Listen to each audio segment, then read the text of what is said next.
இன்றைய தவக்காலத்தின் 3ஆம் வாரம். இன்றைய வாசகங்கள் அனைத்தும் வெளிப்படுத்தும் செய்தி நாம் அன்றாடம் அனுபவிக்கும் தாகம் குறித்து பேசுகிறது. தாகத்தோடு இருப்பவருக்கு நீர் வாழ்வின் ஊற்று. நோயோடு போராடுபவருக்கு நீர் ஓர் அருமருந்து. கருவில் வளரும் குழந்தைக்கு நீர் மட்டுமே வாழ்விடம். இறைவனால் படைக்கப்பட்ட அனைத்தும் வாழ்வது இந்த நீராலே தான்.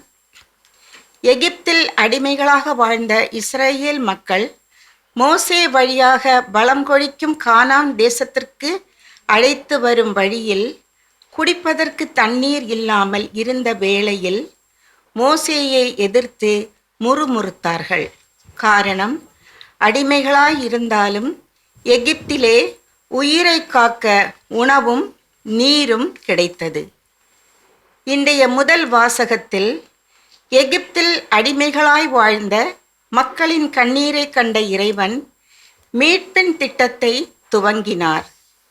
பாலைவனத்தில் தண்ணீரின்றி முறுமுறுத்த மக்களின் கண்ணீரை கண்டார். பாறையிலிருந்து தண்ணீர் பெருக்கெடுத்து ஓடச் செய்தார். அவர்களின் தாகத்தை தணித்தார். நற்செய்தி வாசகத்தில் சமாரியர்களின் காற்று கூட கசக்கும் என்று கருதப்பட்ட சூழலில் இயேசு ஓர் சமாரிய பெண்ணிடம் குடிக்க எனக்கு தண்ணீர் கொடும் என்று கேட்கிறார். களைப்புட்ட இயேசுவுக்கு சமாரிய பெண் தண்ணீர் கொடுத்தாரா என்பது ஒரு கேள்விக்குறிதான். ஆனால் உடல் தாகமும் ஆன்ம தாகமும் கொண்ட சமாரிய பெண்ணின் தாகத்தை மட்டுமல்ல, யூதர்களால் புறக்கணிக்கப்பட்டு ஓரம் கட்டப்பட்ட சமாரியர்களின் உறவுக்கான தாகமும் வாழ்வுக்கான தாகமும் மனித மாண்புக்கான தாகமும் தணிக்கப்பட்டது. இயேசுவின் சந்திப்பால் நான் கொடுக்கும் தண்ணீரை குடிக்க எவரும் தாகம் எடுக்காது, பொங்கி எழும் ஊட்டாக மாறி நிலை வாழ்வு அளிக்கும் என்ற இயேசுவிடம் நாமும் திரும்புவோம், நிலை வாழ்வை பெற்றுக்கொள்வோம்.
அது பகல் போல் மனம் பரவும்,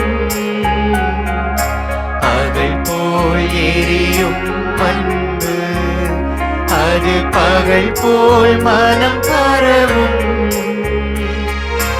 நிலையாய் உனை நினைத்தால் நான் மலையாய் உயர்வடைவேன்,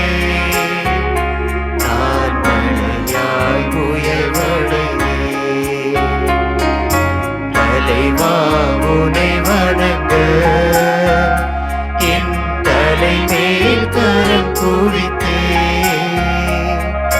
வரமே உனை கேட்க நான் சிரமே தாழ் பணித்தேன்.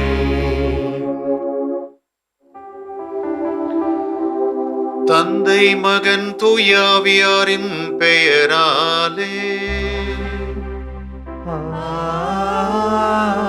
ஆமென். நம் ஆண்டவராக இயேசு கிறிஸ்துவின் அருளும் கடவுளின் அன்பும் தூய ஆவியாரின் நட்புறவும் உங்கள் அனைவரோடும் இருப்பதாக.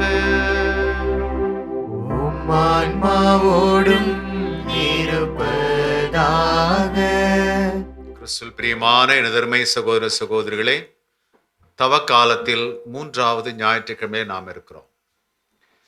இன்றைய இறைவாக்கு வழிபாடு நமக்கு சொல்லக்கூடிய மைய கருத்து, ஆண்டவரை யார் யார் சந்திக்கின்றார்களோ அவர்கள் அனைவரும் கண்டிப்பாக நிறைவாழ்வு பெறுவர் என்று மிக அருமையாக எடுத்துரைக்கிறது. ஆன்மத்தாக கொண்ட நாம் அனைவரும் கிறிஸ்துவை சந்திக்கும் பொழுது நாம் நிறைவாழ்வை அடைகின்றோம். இந்த தவக்காலத்திலே மிக முக்கியமாக மன மாற்றத்தில் இருக்கின்ற இந்த தவக்காலத்தில் நாம் அனைவரும் நமக்கு பிடித்தவளை விட்டு விடுவது மட்டும் அல்ல ஒருத்தல் முயற்சிகள், மாறாக நாம் யார் என்பதை கண்டு கொள்வதுதான் மிக முக்கியமானதாக இன்றைய இறைவாக்கு வழிபாடு நமக்கு உணர்த்துகிறது. ஆகவே திருப்பலியை துவங்குவதற்கு முன்பாக நாம் பல நேரங்களில் வாய்ப்புகள் கிட்டியும் இயேசுவை சந்திக்காமல் இருந்திருந்தால் அதற்காக மனவருந்தி தூய உள்ளத்தோடு நாம் திருப்பலி ஆற்றுவோம்.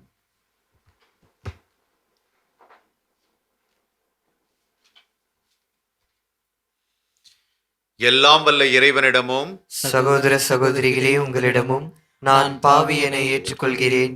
ஏனெனில் என் சிந்தனையாலும் சொல்லாலும் செயலாலும் கடமையில் தவறியதாலும் பாவங்கள் பல செய்தேன். என் பாவமே, என் பாவமே, என் பெரும் பாவமே. ஆகையால் எப்போதும் கன்னியான புனித மரியாவையும் வானதூதர் புனிதர் அனைவரையும், சகோதர சகோதரிகளே உங்களையும் நம் இறைவனாகிய ஆண்டவரிடம் எனக்காக வேண்டிக் கொள்ள மன்றாடுகிறேன். எல்லாம் வல்ல இறைவன் நம் மீது இரக்கம் வைத்து நம் பாவங்களை எல்லாம் மன்னித்து நம்மை நிலை வாழ்வுக்கு அழைத்து செல்வாராக. ஆமென்.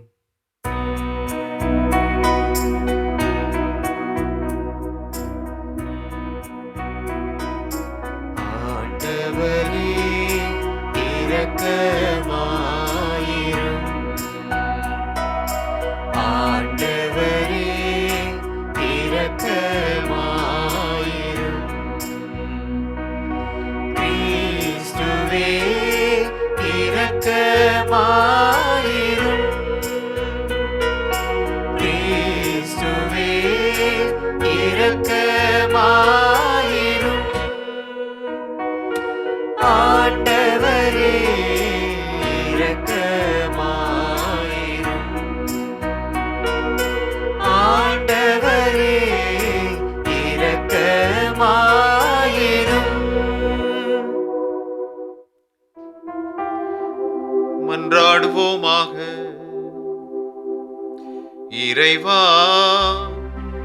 இரக்க பெருக்கத்திற்கு முழுமையான நன்மைக்கும் காரணரே, பாவிகளின் உண்ணா நோன்புகள், இறை வேண்டல்கள், இரக்கச் செயல்கள் ஆகியவற்றின் வழியாக எங்களுக்கு பாவ மன்னிப்பை வழங்குகின்றேன். எங்களது தாட்சிமிக்க பாவ அறிக்கையை கனிவுடன் கண்ணோக்கி மனச்சான்றினால் நொறுங்குண்ட எங்கள் உள்ளங்களை உமது இரக்கத்தால் என்று உயர்த்துவீராக. உம்மோடு தூய ஆவியின் ஐக்கியத்தில் இறைவனாய் என்றென்றும் வாழ்ந்து ஆட்சி செய்கிற எங்கள் ஆண்டவரும் உம் திருமகனுமாக இயேசு கிறிஸ்து வழியாக உம்மை மன்றாடுகின்றோம். ஆமென். விடுதலை பயண நூலிலிருந்து வாசகம். அதிகாரம் 17, இறை வசனங்கள் 3 முதல் 7 வரை. அந்நாள்களில் இஸ்ரேல் மக்கள் சீன் பாலை நிலத்திலிருந்து ரபிதீம் வந்து அங்கு பாளையம் இறங்கினர்.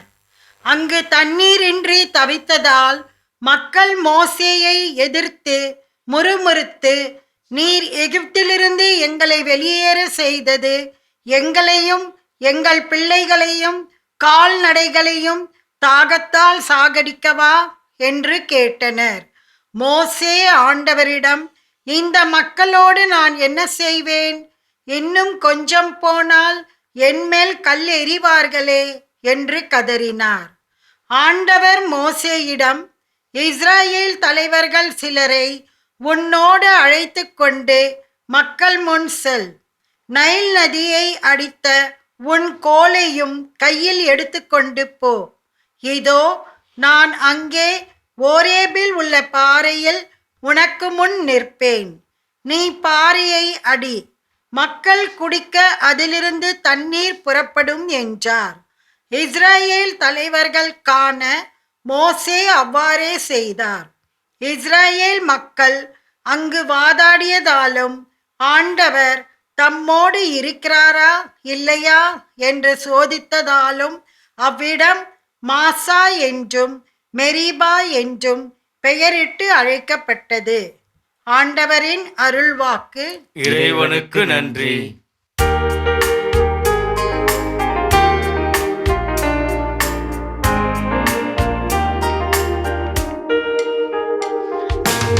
இதயத்தை கடினப்படுத்தாதீர், ஆண்டவர் குரலை கேட்டிடுவீர். உங்கள் இதயத்தை கடினப்படுத்தாதீர்,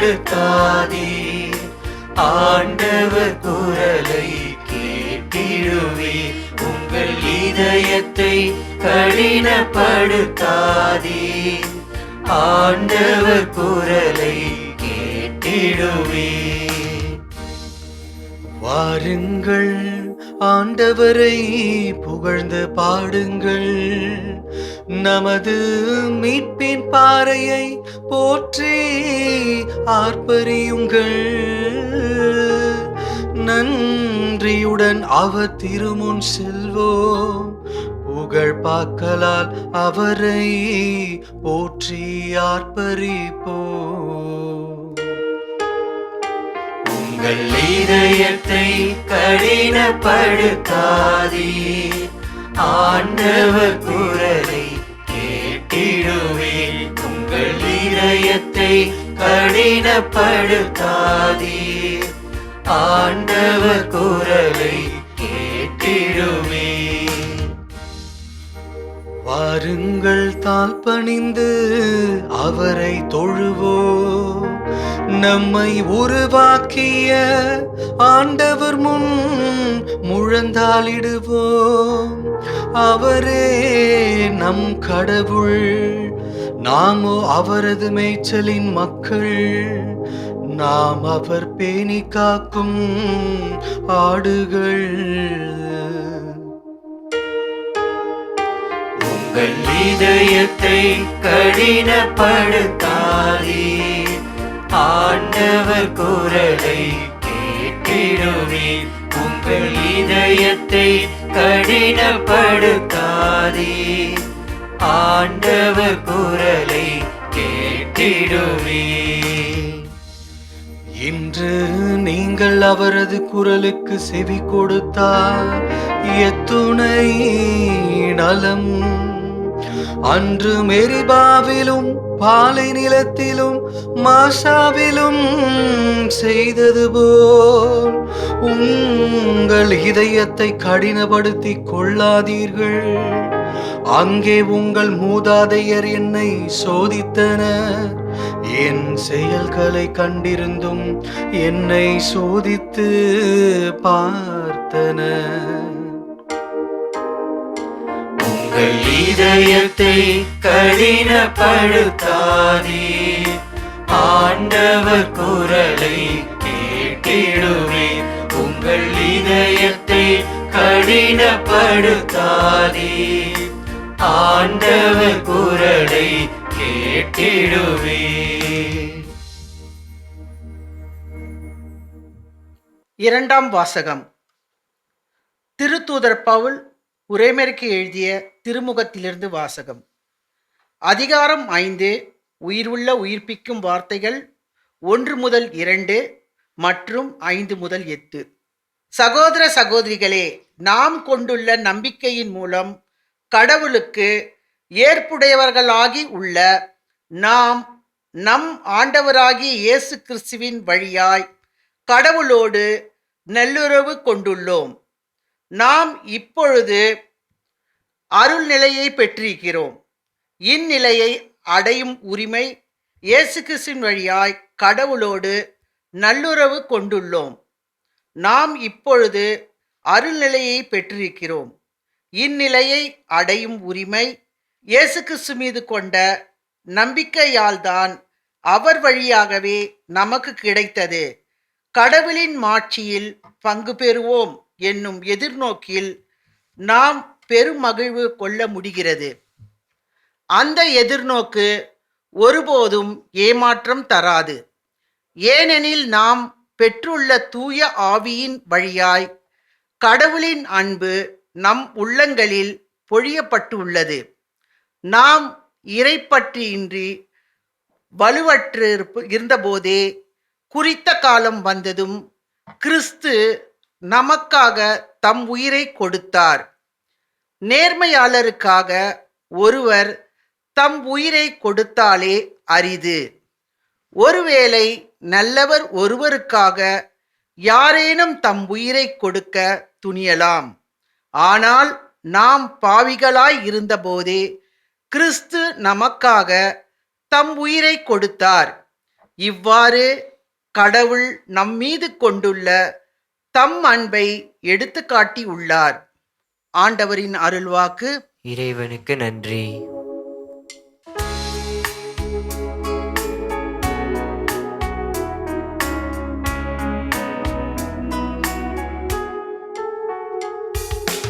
ஆயன் தன் மந்தையை காப்பது போல ஆண்டவர் நம்மை காக்கின்றார். ஆயன் தன் மந்தையை காப்பது போல ஆண்டவர் நம்மை காக்கின்றார். ஆண்டவரே, நீர் உண்மையிலே உலகின் மீட்பர். நான் தாகம் கொள்ளாதபடி வாழ்வு தரும் தண்ணீரை எனக்கு அளித்தருளும். ஆயன் தன் மந்தையை காப்பது போல ஆண்டவர் நம்மை காக்கின்றார்.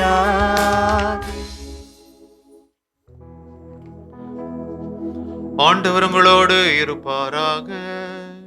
உம் ஆன்மாவோடும் இருப்பாராக. யோவான் எழுதிய தூய நற்செய்தியிலிருந்து வாசகம். ஆண்டவரே, மாட்சி உமக்கே. அக்காலத்தில் இயேசு சமாரியாவில் உள்ள சிக்கார் என்னும் ஊருக்கு வந்து சேர்ந்தார். யாக்கோப்பு தன் மகன் யோசேப்புக்கு கொடுத்த நிலத்துக்கு அருகே அந்த ஊர் இருந்தது. அவ்வூரில் யாக்கோப்பின் கிணறும் இருந்தது. பயணத்தால் களைப்புற்றிருந்த இயேசு கிணற்று ஓரமாய் அமர்ந்தார். அப்போது ஏறக்குறைய நண்பகல். அவருடைய சீடர் உணவு வாங்குவதற்காக நகருக்குள் சென்றிருந்தனர். சமாரிய பெண் ஒருவர் தண்ணீர் மொள்ள வந்தார். இயேசு அவரிடம், குடிக்க எனக்கு தண்ணீர் கொடும் என்று கேட்டார். அச்சமாரிய பெண் அவரிடம், நீர் யூதர், நானோ சமாரிய பெண், நீர் என்னிடம் குடிக்க தண்ணீர் கேட்பது எப்படி என்று கேட்டார். ஏனெனில் யூதர்கள் சமாரியரோடு பழகுவதில்லை. இயேசு அவரை பார்த்து, கடவுளுடைய கொடை எது என்பதையும் குடிக்க தண்ணீர் கொடும் என கேட்பவர் யார் என்பதையும் நீர் அறிந்திருந்தால் நீரே அவரிடம் கேட்டிருப்பீர். அவரும் உமக்கு வாழ்வு தரும் தண்ணீரை கொடுத்திருப்பார் என்றார். அவர் இயேசுவிடம், ஐயா, தண்ணீர் மொள்ள உம்மிடம் ஒன்றுமில்லை, கிணறும் ஆழமானது. அப்படி இருக்க வாழ்வு தரும் தண்ணீர் உமக்கு எங்கிருந்து கிடைக்கும்? எம் தந்தை யாக்கோப்பை விட நீர் பெரியவரோ? அவரே எங்களுக்கு இக்கிணற்றை வெட்டி தந்தார். அவரும் அவருடைய மக்களும் கால்நடைகளும் இதிலிருந்து தான் தண்ணீர் குடிப்பது வழக்கம் என்றார். இயேசு அவரை பார்த்து, இந்த தண்ணீரை குடிக்கும் ஒவ்வொருவருக்கும் மீண்டும் தாகம் எடுக்கும். நான் கொடுக்கும் தண்ணீரை குடிக்கும் எவருக்கும் என்றுமே தாகம் எடுக்காது. நான் கொடுக்கும் தண்ணீர் அதை குடிப்பவருள் பொங்கி எழும் ஊற்றாக மாறி நிலைவாழ்வு அளிக்கும் என்றார். அப்பெண் அவரை நோக்கி, ஐயா, அத்தண்ணீரை எனக்கு கொடும், அப்பொழுது எனக்கு தாகமும் எடுக்காது, தண்ணீர் மொள்ள நான் இங்கு வர தேவையும் இருக்காது. நீர் ஒரு இறைவாக்கினர் என கண்டு கொண்டேன். எங்கள் முன்னோர் இம்மலையில் வழிபட்டு வந்தனர், ஆனால் நீங்கள் எருசலேமில் தான் வழிபட வேண்டும் என்கிறீர்களே என்றார். இயேசு அவரிடம், அம்மா, என்னை நம்பும், காலம் வருகிறது, அப்போது நீங்கள் தந்தையே இம்மலையிலோ எருசலேமிலோ வழிபட மாட்டீர்கள். யாரை வழிபடுகிறீர்கள் என தெரியாமல் நீங்கள் வழிபடுகிறீர்கள். ஆனால் நாங்கள் தெரிந்து வழிபடுகிறோம். யூதரிடமிருந்தே மீட்பு வருகிறது, காலம் வருகிறது, ஏன் வந்தே விட்டது. அப்போது உண்மையாய் வழிபடுவோர் தந்தையை அவரது உண்மை இயல்புக்கு ஏற்ப உள்ளத்தில் வழிபடுவர். தம்மை வழிபடுவோர் இத்தகையோராய் இருக்கவே தந்தை விரும்புகிறார். கடவுள் உருவமற்றவர், அவரை வழிபடுவோர் அவரது உண்மை இயல்புக்கு ஏற்ப உள்ளத்தில்தான் வழிபட வேண்டும் என்றார். அப்பெண் அவரிடம், கிறிஸ்து எனப்படும் மெசியா வருவார் என எனக்கு தெரியும். அவர் வரும்பொழுது அனைத்தையும் எங்களுக்கு அறிவிப்பார் என்றார். இயேசு அவரிடம், உம்மோடு பேசும் நானே அவர் என்றார். அவ்வூரில் உள்ள சமாரியர் பலர் இயேசுவிடம் நம்பிக்கை கொண்டனர். சமாரியர் அவரிடம் வந்தபொழுது அவரை தங்களோடு தங்குமாறு கேட்டுக்கொண்டனர். அவரும் அங்கு 2 நாள் தங்கினார். அவரது வார்த்தையை முன்னிட்டு இன்னும் பலர் அவரை நம்பினர். அவர்கள் அப்பெண்ணிடம், இப்பொழுது உன் பேச்சை கேட்டு நாங்கள் நம்பவில்லை, நாங்களே அவர் பேச்சை கேட்டோம். அவர் உண்மையிலே உலகின் மீட்பர் என அறிந்து கொண்டோம் என்றார்கள்.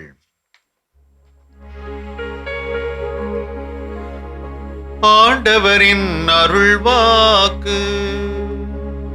கிறிஸ்துவே உமக்கு புகழ்.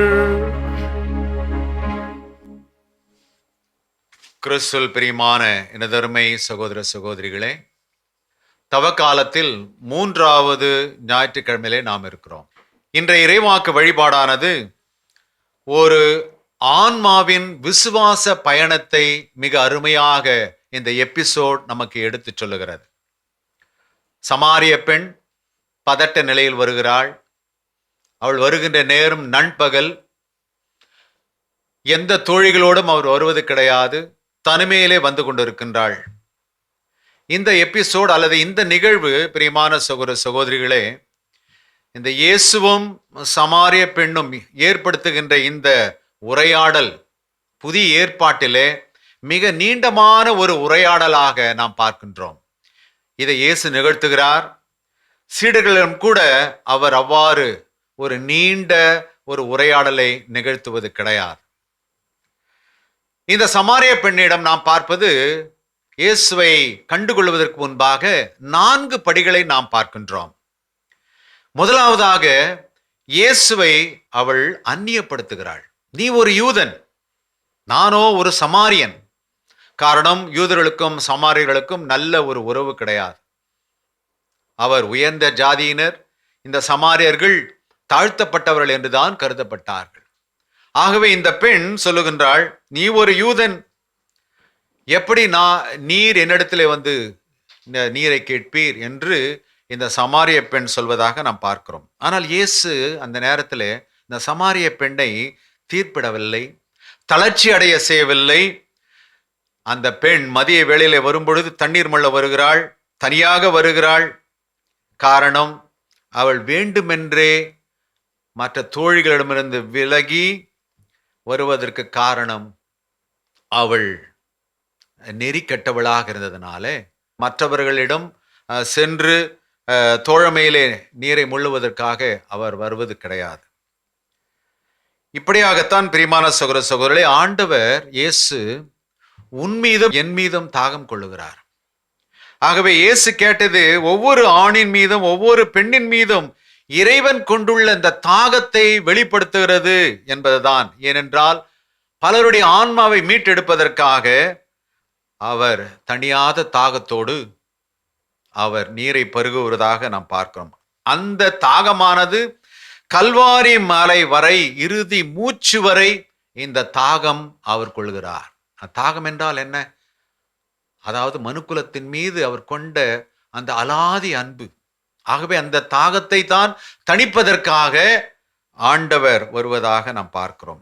முதல் வாசகத்திலே வாசிக்க கேட்டோம், பாலை நிலத்திலே தண்ணீர் கேட்டு முறையிட்ட இஸ்ராயல் மக்களுக்கு பாறையிலிருந்து தண்ணீரை இறைவன் யாவே எங்க கொடுக்கின்றார். ஆகவே கிறிஸ்து தான் அந்த பாறை என்பதை பவுலடிகளார் கொரிந்தியருக்கு எழுதிய திருமுகத்திலே 10ஆம் அதிகாரத்திலே 4வது வசனத்திலே அருமையாக சொல்வது, அவர் விளக்கம் கொடுக்கிறார். கிறிஸ்துவே அந்த பாறை என்பதை மிக அருமையாக எடுத்துரை. தாகமாக இருக்கிறது என்று சொல்லக்கூடிய அந்த வார்த்தை யோவான் நற்செய்தியிலே 19ஆம் அதிகாரத்திலே 28வது வசனத்தில் நாம் வாசிக்கிறோம். இந்த தாகத்தின் வழியாக தணிப்பதற்காக இயேசு ஒன்று இணைக்க ஆண் பெண் சமத்துவம், யூதர் சமாரியர் இவர்களுடைய இந்த தோழமை, இந்த உறவு கொள்ள வேண்டும் என்றுதான் ஆண்டவர் இயேசு தாகம் கொள்ளுகிறார். ஆகவே இந்த நேரத்தில் நாம் பார்க்கின்ற பிரியமான சகோதர சகோதரிகளை, இந்த தவ காலத்திலே இந்த யோவான் நற்செய்தியாளர் 2 கதாபாத்திரங்களை உருவகப்படுத்தி முன்வைக்கிறார். ஒன்று கிறிஸ்துவ வாழ்வின் அடையாளம் தண்ணீர். சமாரிய பெண் வேதனையில் வெளிப்பாடாக கண்ணீரை முன்வைக்கின்றார். எனவே கண்ணீருக்கும் தண்ணீருக்கும் ஏற்பட்ட உரையாடல் தான் இன்றைய தினம் வாசிக்கப்பட்ட அருமையான இந்த நற்செய்தியாக இருக்கிறது. ஆகவே முதல் நிலையிலே இந்த பெண் இயேசுவை அந்நியப்படுத்துகிறாள். 2வது நிலையில நாம் பார்க்கும் பொழுது கொஞ்சம் கொஞ்சமாக ஆண்டவரிடத்தில் நெருங்கி வருகின்ற இந்த பெண்மணி, இயேசுவின் வார்த்தைகள் அவளுக்கு வித்தியாசமாக இருந்ததனால அந்த பெண் ஒருவேளை இவர் போதகராக இருக்கலாம் என்று யூகம் செய்கிறாள். எனவே 2வது நிலையாக 4ஆம் அதிகாரத்திலே 11வது வசனத்திலே சொல்லப்பட்டிருக்கிறது, இயேசுவை எப்படி அட்ரஸ் பண்றாவோ? ஐயா. முதலாவதாக யூதன் என்று சொல்லுகிறாள். நீரோ ஒரு யூதன், ஒரு அந்நியப்படுத்துகின்ற ஒரு ஐடென்டிட்டி இயேசுவுக்கு கொடுக்கப்படுகிறது. இந்த 2ஆம் நிலையிலே இந்த சமாரிய பெண் ஐயா என்று அவள் அந்த சொல்லை பயன்படுத்துவதாக நாம் பார்க்கிறோம். 3ஆம் நிலையிலே நாம் பார்க்கும் பொழுது இயேசு ஆன்மீக தளத்திலே இருக்கிறார், இந்த சமாரிய பெண் உலகிய தளத்திலே இருக்கிறார். ஆக இயேசு அவருடைய வாழ்க்கையிலே உள் புகுவதற்காக, தனிப்பட்ட வாழ்வை ஊடுருவி பார்ப்பதாக, அவளுடைய அவல நிலையை அவளுக்காகவே சுட்டி காட்டுகின்ற ஒரு நிகழ்வாக இயேசு இந்த தருணத்தை பயன்படுத்துவதாக இருக்கும். ஆகவே இயேசுவின் அடுத்த பரிமாணத்தை அந்த பெண் கண்டு கொள்ளுகிறாள். ஐயா என்று சொல்ல அந்த வார்த்தை இப்பொழுது 4ஆம் அதிகாரத்திலே 13வது வசனத்திலே எப்படியாக இயேசுவை அவள் கண்டு கொள்கிறார் என்று சொன்னால், நீர் ஒரு இறைவாக்கினர்.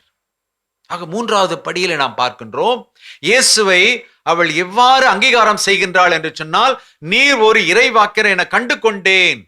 இதுதான் புரிதலின் 3ஆம் நிலையாக நாம் பார்ப்பது. இந்த எபிசோட்ல அல்லது இந்த உரையாடலை நாம் பார்ப்பது, ஆண்டவர் இயேசு அந்த சமாரிய பெண்ணை பார்த்து சொல்லுகிறார், உன் கணவனை அழைத்து வா, உன் கணவனை அழைத்து வா என்ற வார்த்தை அவளை மேலுமாக சிந்திக்க வைக்கிறது. காரணம், அவள் பல ஆடவரிடத்திலே வாழ்க்கையின் அர்த்தத்தை தேடி போனாள், அது அவளுக்கு கிடைக்கவில்லை. இயேசு அவருடைய அடையாளத்தை வெளிப்படுத்துகிறாள். இந்த நிகழ்வு நமக்கு கூறும் நற்செய்தி என்ன? கடவுள் பொறுமை உள்ளவர், காத்து கொண்டிருக்கிறார். ஆகவே நமக்கு வாய்ப்பு கொடுக்கின்றார் மனமாற்றம் அடைவதற்காக. அப்படி மனமாற்றம் அடையும் பொழுது இயேசுவே நம்மை பொறுப்பெடுத்துக் கொள்கிறார். எப்பொழுது? நாம் அவரிடத்திலே சரண் அடையும் பொழுது, இந்த பெண்ணை போல, இந்த சமாரிய பெண்ணை போல. ஆக இயேசு இந்த இடத்திலே 7வது நபராக சமாரிய பெண் காத்து கொண்டிருக்கிறாள். 5 பேரிடத்திலே அவள் வாழ்ந்தாள். இப்பொழுது இருக்கின்றவர் உன்னுடைய கணவர் அல்ல என்று இயேசு சுட்டி காட்டுகிறார். 7வதாக இந்த இயேசு அந்த இடத்திலே அவள் தாகம் தீர்க்கப்பட்டு தன்னுடைய வாழ்க்கையிலே நிறைவு அடைவதாகத்தான் நாம் பார்க்கின்றோம்.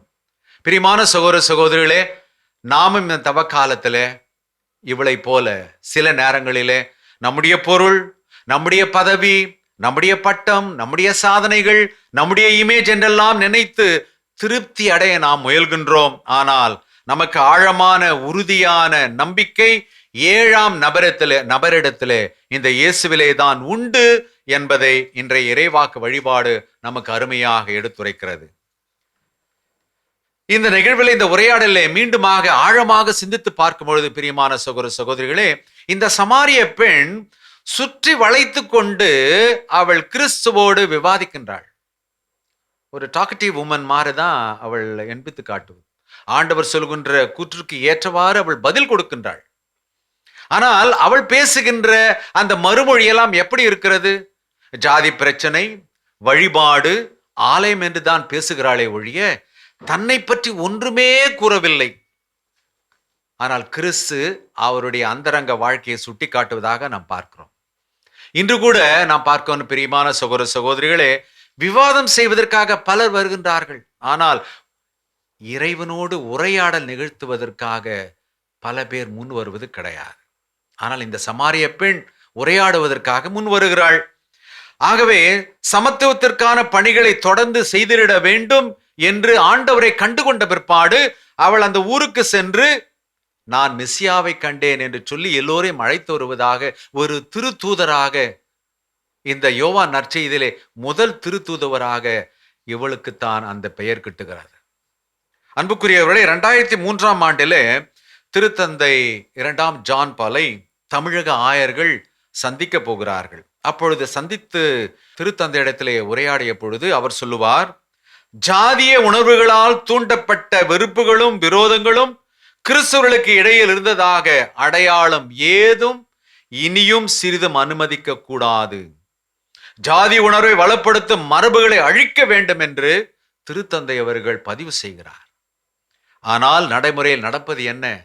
பிரியமான சகோதர சகோதரிகளே, நம்முடைய கிறிஸ்துவ சமுதாயத்திலே எத்தனை சிக்கல்கள், எத்தனை பிளவுகள், வர்க்க ரீதியாக, இன ரீதியாக பிளவுபட்டு இருக்கின்றோம் என்பதை கண்டிப்பாக நாம் மறுக்க முடியாது. ஆனால் பவுலடிகளார் சொல்லுவார், கலாத்தியருக்கு எழுதிய திருமுகத்திலே 3ஆம் அதிகாரத்தில் 28வது வசனத்தில் சொல்லப்பட்டிருக்கிறது, இனி உங்களிடையே யூதர் என்றும் கிரேக்கர் என்றும் அடிமை என்றும் உரிமை குடிமக்கள் என்றும் இல்லை, ஆண் பெண் என்ற வேறுபாடு இல்லை, யாவரும் கிறிஸ்துவில் ஒன்றே என்று பவுலடிகளார் சொல்லுவார். ஆக பிரியமான சகோதர சகோதரிகளே, இந்த 3ஆம் நிலையிலே நாம் பார்க்கும் பொழுது இந்த பெண் அவர் ஒரு இறைவாக்கினர் என்று மிக அருமையாக சொல்வதாக நாம் பார்க்கிறோம். 4ஆம் நிலையிலே நாம் பார்க்கும் பொழுது சாதாரண தண்ணீரை பற்றி பேச ஆரம்பித்த இந்த சமாரிய பெண் வாழ்வை பற்றியும் வழிபாட்டை பற்றியும் பேசி உயர்வான நிலை அடைந்தாள். இந்த சமாரிய பெண் இயேசுனுடைய உண்மை இயல்பை உணர்ந்து கொள்ளுகிறார். அவர் மெசியா, அவர் மீட்பர் என்று கண்டு கொள்ளுகிறார். இது 4ஆம் அதிகாரத்திலே 25வது வசனத்திலே நாம் பார்க்கிறோம். இயேசுவை பற்றி அவளின் புரிதல் இறுதி நிலை இது. முதலாவதாக அந்நியப்படுத்துதல், 2ஆம் நிலையில ஐயா என்று அவரை அழைத்தல், 3வது நீர் ஒரு இறைவாக்கினர், இந்த 4ஆம் நிலையிலே இயேசுனுடைய அந்த ஐடென்டிட்டி, இயேசுனுடைய அடையாளத்தை நன்றாக அவள் கற்றுணர்ந்து, நீர் மெசியாதான், நீர் மீட்பர்தான் என்று எனக்கு நன்றாக தெரியும் என்று அந்த நிலை அடைந்தவுடன் அவள் தனக்குள்ளே சரண் புகவில்லை. மாறாக அவள் ஒரு இறை தூதுவராக அவள் சென்று அந்த பெண் மாறுவதாகத்தான் இந்த நிகழ்வு நமக்கு அருமையாக எடுத்து சொல்லப்படுகிறது. அவள் கொண்டு வந்த அந்த குடம், தண்ணீரை மொள்ள வந்த அந்த குடத்தை அவள் விட்டு சொல்வது எதை குறிக்கின்றது என்று சொன்னால், அந்த சமாரிய பெண் மகிழ்ச்சியில் திளைத்து குடத்தை விட்டு ஊருக்குள் ஓடுகிறாள்.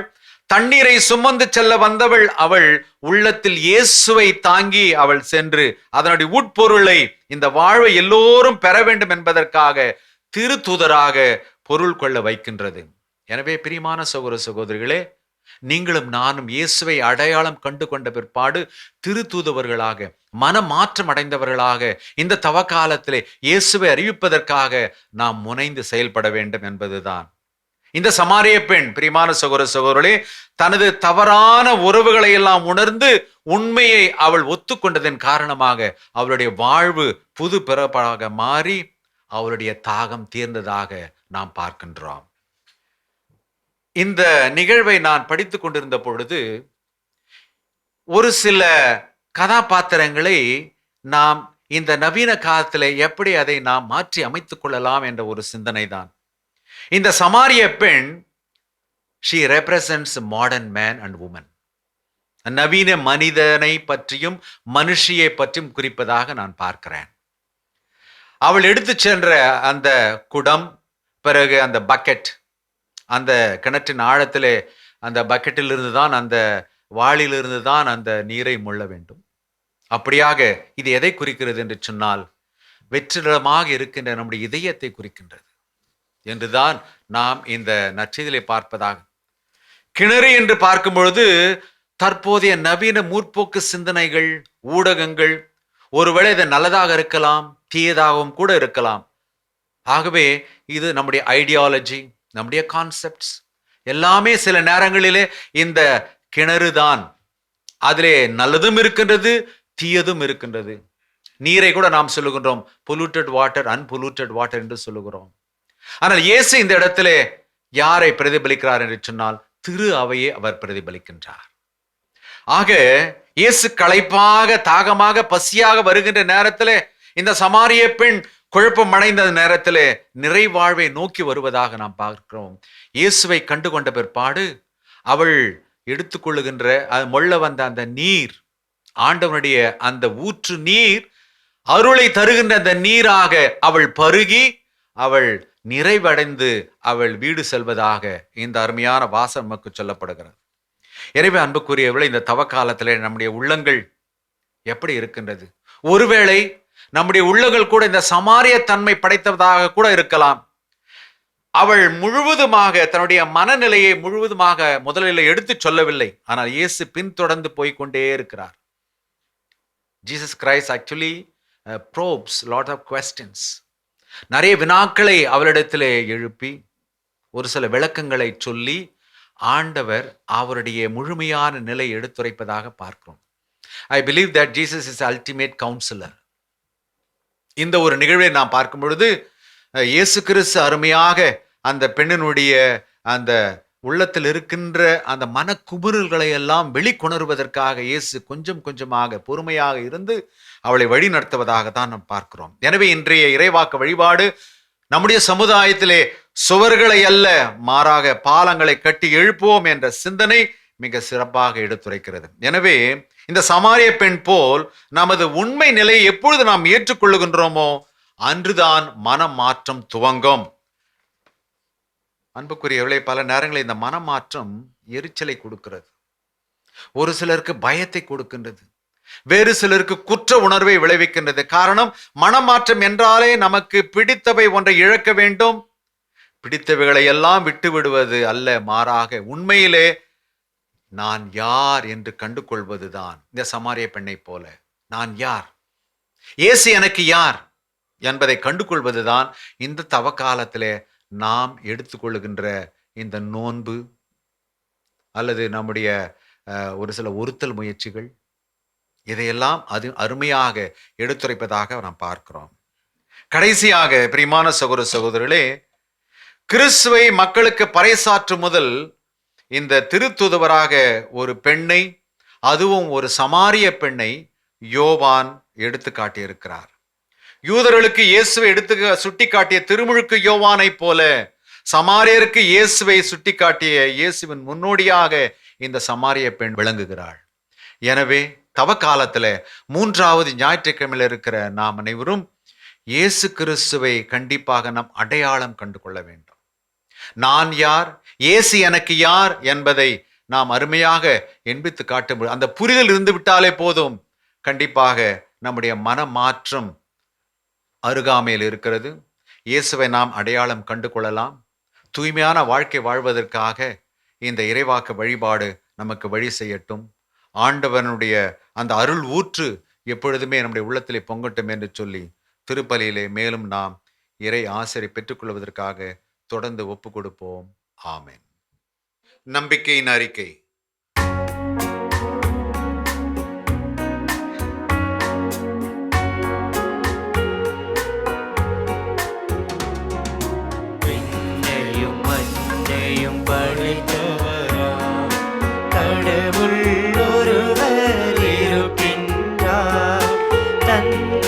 மகன் துய ஆவியராய் ஒன்றாய்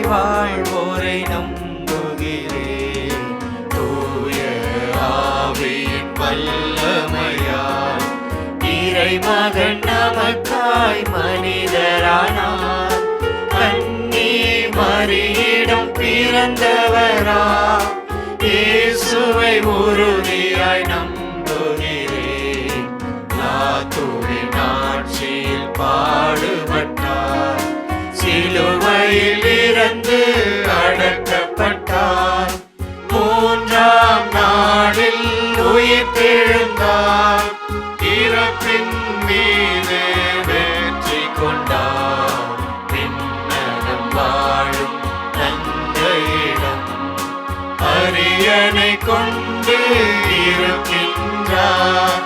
உலகம் முடியும் காலத்திலே நடுவராய் திரும்பவும் வந்திடுவார்.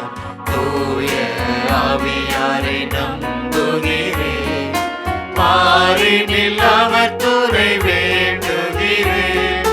பாவ மன்னிப்பில் தூய்மை பெற்று பரிகார வாழ்வில் நிலைத்திடுவேன். திரு அவை உரைப்பதை நம்புகிறேன், புனிதர்கள் உறவை நம்புகிறேன். உடலின் உயிர்ப்பை நிலை வாழ்வை உறுதியுடனே நம்புகிறேன்.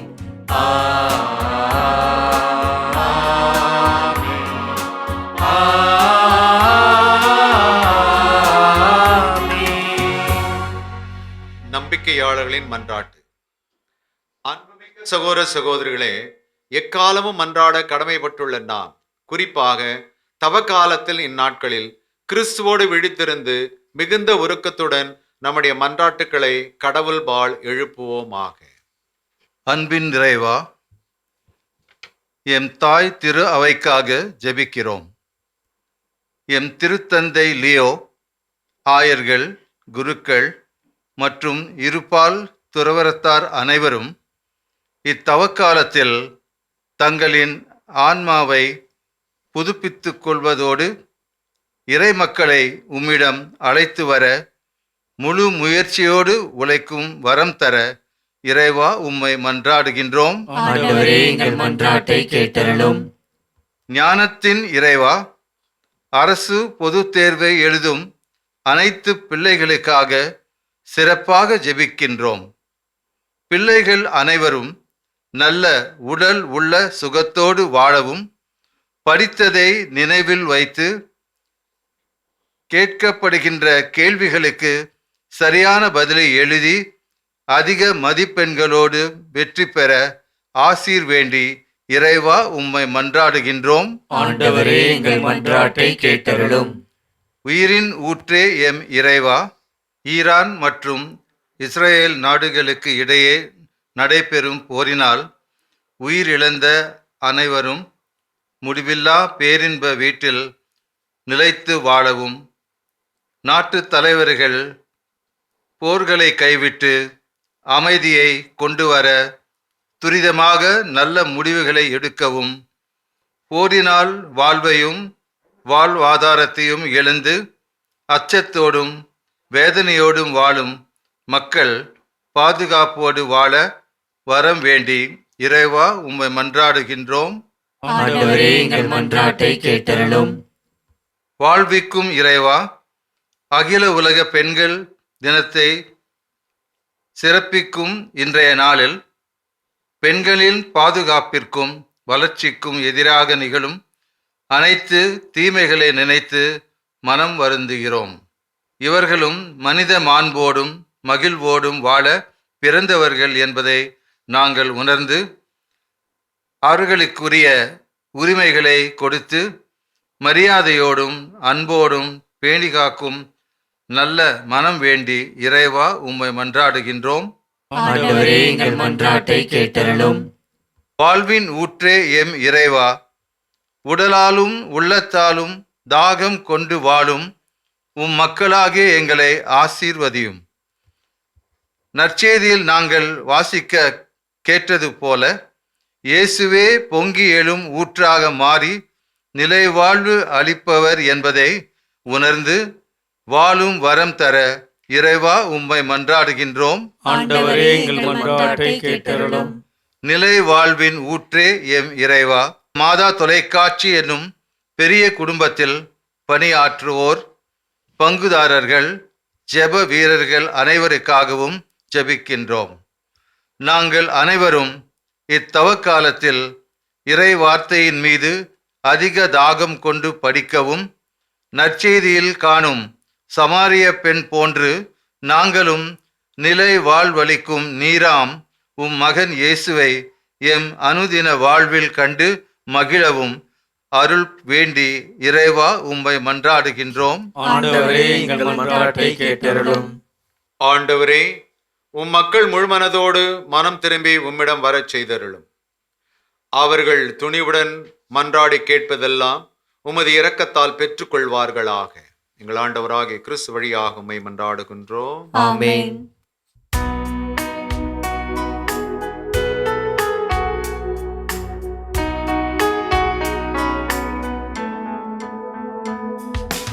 அடியோர் யாம் தரும் காணிக்கையே அன்பாயிர்பாயாண்டவரே. அடியோர் யாம் தரும் காணிக்கையே அன்பாயிர்பாயாண்டவரே.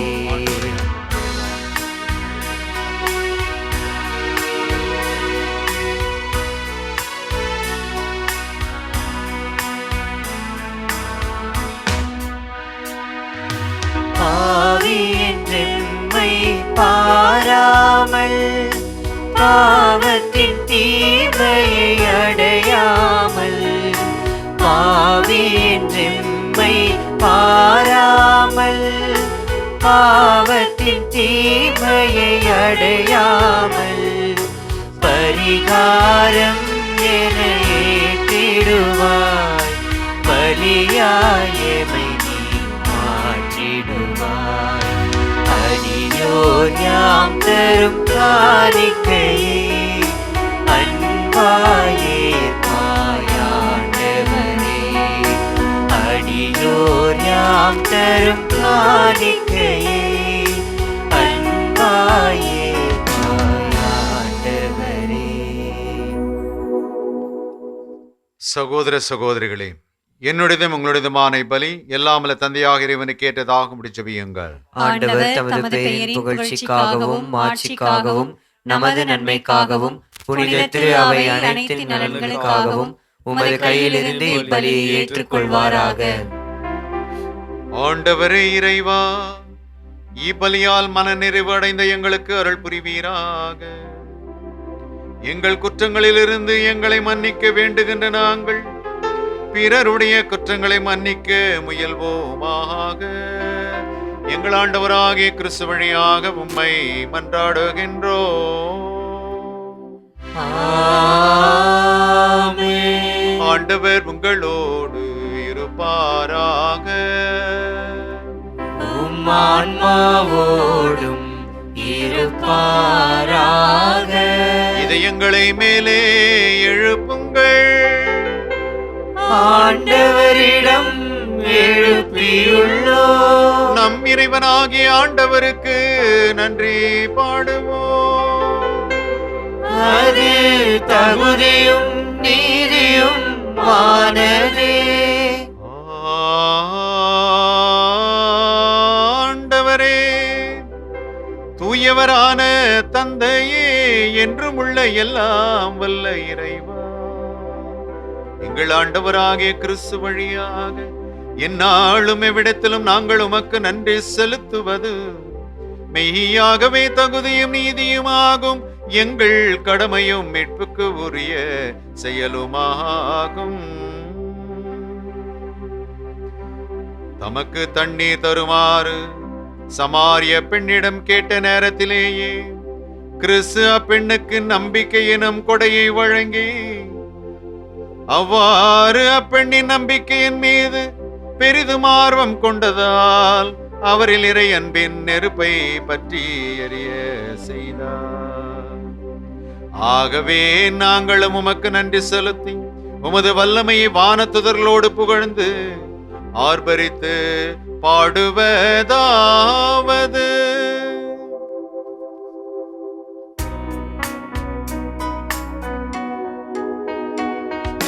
தூயவர் தூயவர் தூயவர் வான்படைகளின் கடவுளாம் ஆண்டவர். விண்ணகமும் மண்ணகமும் உமது மாட்சியால் நிறைந்துள்ளன.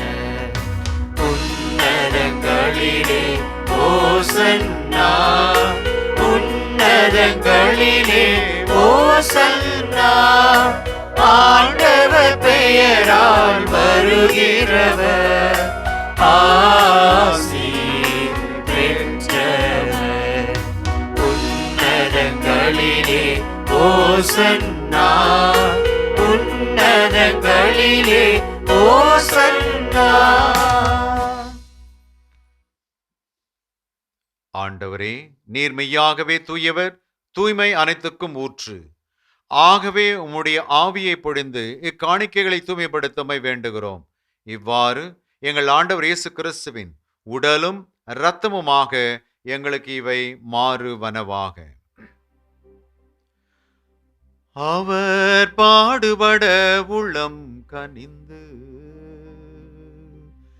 தம்மை கையளித்த போது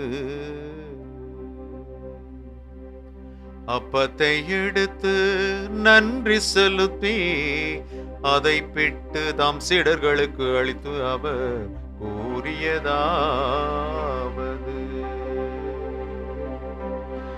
அனைவரும் இதிலிருந்து பெற்று உண்ணுங்கள், ஏனெனில் இது உங்களுக்காக கையளிக்கப்படும் என் உடல்.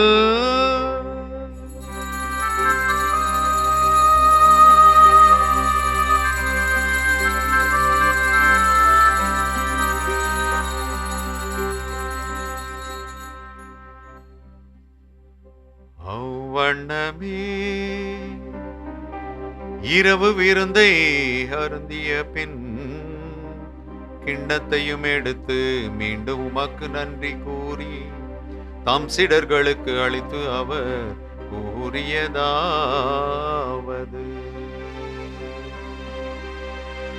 அனைவரும் இதிலிருந்து பெற்று பருகுங்கள், ஏனெனில் இது புதிய நிலையான உடன்படிக்கைக்கு உரிய என் இரத்தத்தின் கிண்ணம். இது பாவ மன்னிப்புக்கு என்று உங்களுக்காகவும் பலருக்காகவும் சிந்தப்படும். இதை என் நினைவாக செய்யுங்கள்.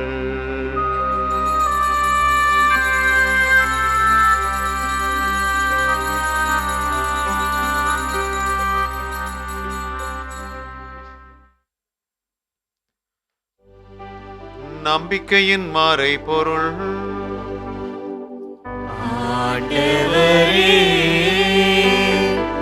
நீர் வருமளவும் உமது இறப்பினை அறிக்கையிடுகின்றோம், உமது உயிர்ப்பினையும் எடுத்துரைக்கின்றோம்.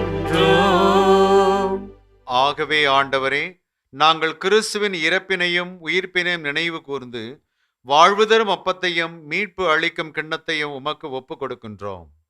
உம் திரும்ப நின்று ஊழியம் புரிய தகுந்தவர்கள் என எங்களை ஏற்றுக்கொண்டீர். எனவே உமக்கு நன்றி செலுத்துகின்றோம். மேலும் கிறிஸ்தின் உடலிலும் இரத்தத்திலும் பங்கு கொள்ளும் எங்களை தூய ஆவியார் ஒன்று சேர்க்க வேண்டும் என உம்மை தாழ்மையுடன் மன்றாடுகிறோம்.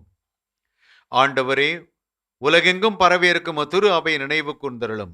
எங்கள் திருத்தந்தை லியோ, எங்கள் உயர் மறை மாவட்ட பேராயர் ஜார்ஜ் ஆண்டனி சாமி, எல்லா திருநிலையினர் ஆகிய அனைவரோடும் உமது திரு அவை அன்பில் நிறைவு பெற செய்தருளும். மேலும் உயிர்த்தெழும் எதிர்நோக்குடன் துயில் கொள்ளும் எங்கள் சகோதர சகோதரிகளையும் இறந்தோர் அனைவரும் இரக்கத்துடன் நினைவு கூர்ந்து உமது திருமுக ஒளியினுள் ஏற்றருளும். எங்கள் அனைவர் மீதும் இரக்கமாயிரும்.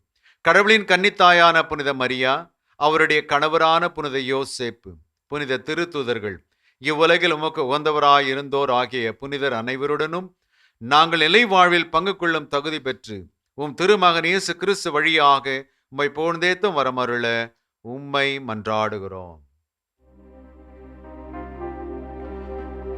இவர் வழியாக இவரோடு இவரில் எல்லாம் வல்ல இறைவனாகிய தந்தையே தூய ஆவியின் ஒன்றிப்பில் எல்லா புகழும் ஆட்சியும் என்றென்றும் உமக்கு உரியதே. ஆமென். ஆமென். ஆமென். மீட்பரின் கட்டளையால் கற்பிக்கப்பட்டு இறை படிப்பனையால் பயிற்சி பெற்ற நாம் துணிந்து பாடுவோம்.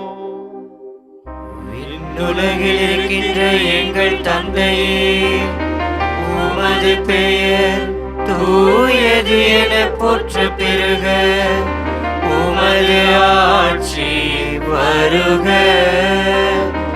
உமது திருவுளம் விண்ணுலகில் நிறைவேறுவது போல மண்ணுலகிலும் நிறைவேறுக.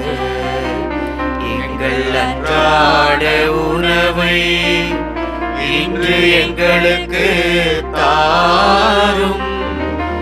எங்களுக்கு எதிராக குற்றம் செய்வோரை நாங்கள் மன்னிப்பது போல எங்கள் குற்றங்களை மன்னியும். எங்களை சோதனைக்கு உட்படுத்தாதேயும், தீமையிலிருந்து எங்களை விடுவித்தருளும். ஆண்டவரை தீமானத்திலிருந்து எங்களை விடுவித்து எங்கள் வாழ்நாளில் அமைதியை கனிவுடன் அருளமை மன்றாடுகின்றோம். உமது இரக்கத்தின் உதவியால் நாங்கள் பாவத்திலிருந்து எப்போதும் விடுதலை பெற்று யாதொரு வீணான கலக்கமும் இன்றி நலமாயிருப்போமாக. நாங்கள் எது நோக்கி இருக்கும் பேரின்பத்திற்காகவும் எம் மீட்பராகிய இயேசு கிறிஸ்துவின் வருகைக்காகவும் காத்திருக்கின்றோம். ஏனெனில் ஆட்சியும் வல்லமையும் மாட்சியும் என்றென்றும் உமதே. ஆண்டவரே இயேசு கிறிஸ்துவே, அமைதியை உங்களுக்கு விட்டுச் சொல்லுகின்றேன், என் அமைதியை உங்களுக்கு அளிக்கின்றேன் என்று உம் திருத்தூதர்களுக்கு மொழிந்தீரே. இறைவா, நாங்கள் பாவிகள் எங்கள் பாவங்களை பாராமல் உமது திரு அவையின் நம்பிக்கையே கண்ணோக்கி உமது திருவுளத்திற்கு ஏற்ப அதற்கு அமைதியும் ஒற்றுமையும் அளித்தருள்வீராக. என்றென்றும் வாழ்ந்து ஆட்சி செய்கின்றவர் நீரே. ஆமென். ஆண்டவருடைய அமைதி உங்களோடு என்றும் இருப்பதாக. உம் ஆன்மாவோடும் இருப்பதாக. ஒருவருக்கொருவர் அமைதியை மகிழ்வோடு பகிர்ந்து கொள்வோம்.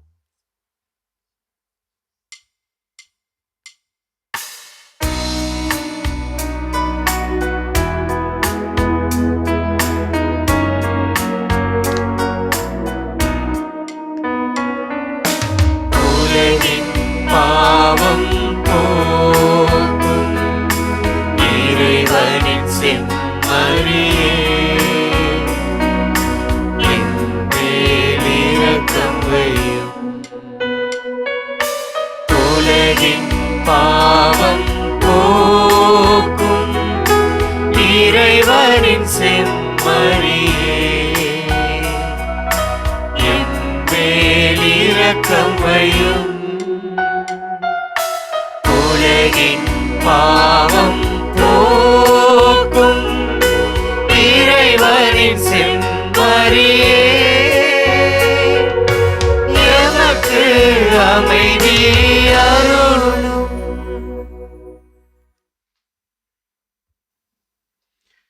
இதோ இறைவனின் செம்மறி, இதோ உலகின் பாவங்களை போக்குகிறவர். செம்மறி விருந்துக்கு அழைக்கப் பெற்றோர் பேறு பெற்றோர்.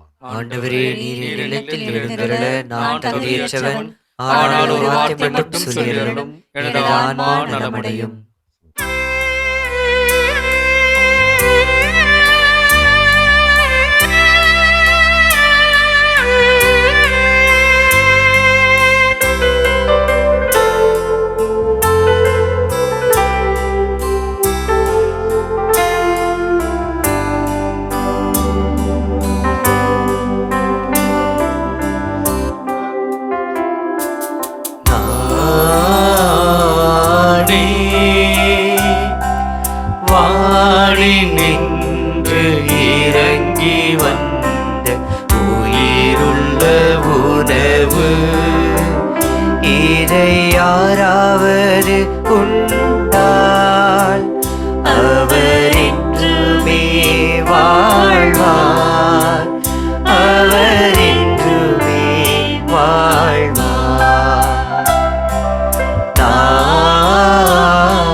ஜெபிப்போமாக.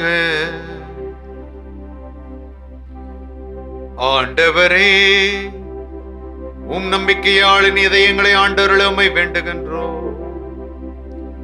உம் ஊழியர்களுக்கு கனிவுடன் இந்த அருளை வழங்குவதா உம் அன்பிலும் பிறர் அன்பிலும் நிலைத்திருந்து அவர்களும் கட்டளைகளை முழுமையாக நிறைவேற்றுவார்களாக. எங்கள் ஆண்டவராகிய கிறிஸ்து வழியாக உம்மை மன்றாடுகின்றோம். ஆண்டவர் உங்களோடு இருப்பாராக. உம் ஆன்மாவோடும் இருப்பாராக. எல்லாம் வல்ல இறைவன் தந்தை மகன் தூய ஆவியார் நம் அனைவருக்கும் ஆசி வழங்குவாராக. ஆமென். சென்று வாழுங்கள், திருப்பலி நிறைவேற்றது. இறைவனுக்கு நன்றி.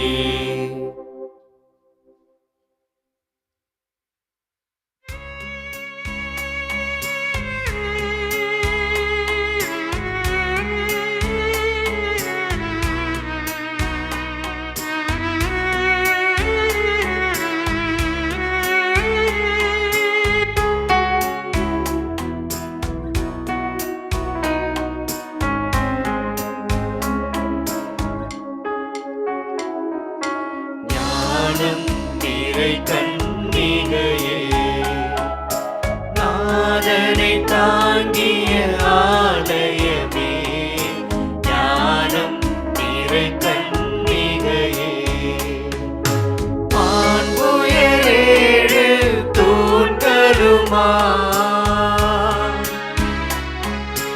மாண்புயரேழு தூண்களுமாய், பலிபீடமுமாய் அலங்கரித்தாயே. ஞானம் நிறை கன்னிகையே.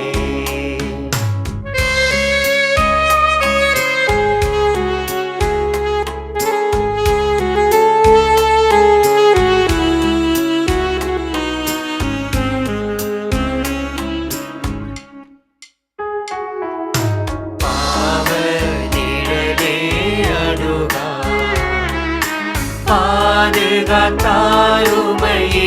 பரமன்.